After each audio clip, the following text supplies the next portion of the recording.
Bismillahirrahmanirrahim, wassalatu wassalamu ala ashrafil mursalin. Nous vivons dans une réalité douloureuse et ce qui aggrave la situation, ce sont certaines expressions ou phrases que nous utilisons sans en mesurer la conséquence et sans se référer au livre d'Allah. Parmi ces expressions, on a la plupart des gens font ça. Au fait, nous avons normalisé les péchés et banalisé les mauvaises actions.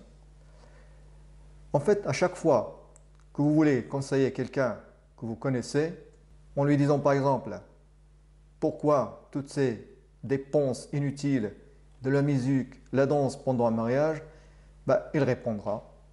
La plupart des gens font ça.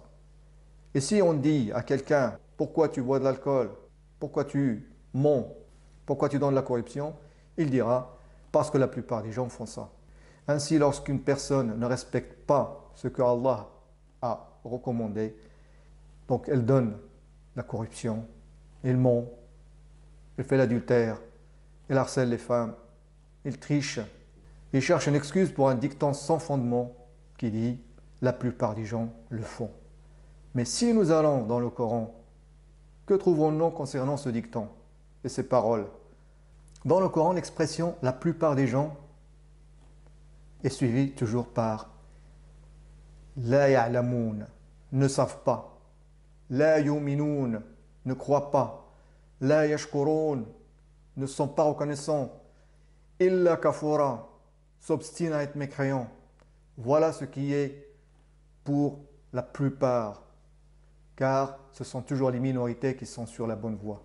Et si on regarde l'expression aktharahum, la plupart d'entre eux, et dans le Coran il est toujours suivi par lil haqqi karihun, dédaignent la vérité, al-kafirun sont des ingrats, fahum la yasma'un, n'entendent pas, fahum la yu'minun, ne croient pas, mushrikin, des associateurs, la ya'qilun, ne raisonnent pas, la ya'lamun, ne savent pas, la yu'minun, ne sont pas croyants, la yashkurun, ne sont pas reconnaissants, al-fasiqun, des pervers, yajhalun, ils ignorent, kadhiboun, ce sont des menteurs.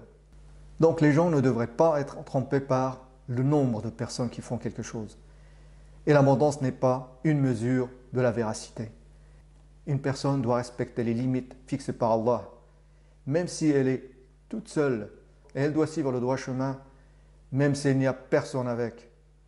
Car en effet, ce n'est pas parce que les gens font les péchés que l'on doit faire la même chose, puisque chacun sera jugé par ses actes et non par rapport aux autres. Qu'Allah nous facilite. Wassalamu alaikum wa rahmatullahi wa barakatuh.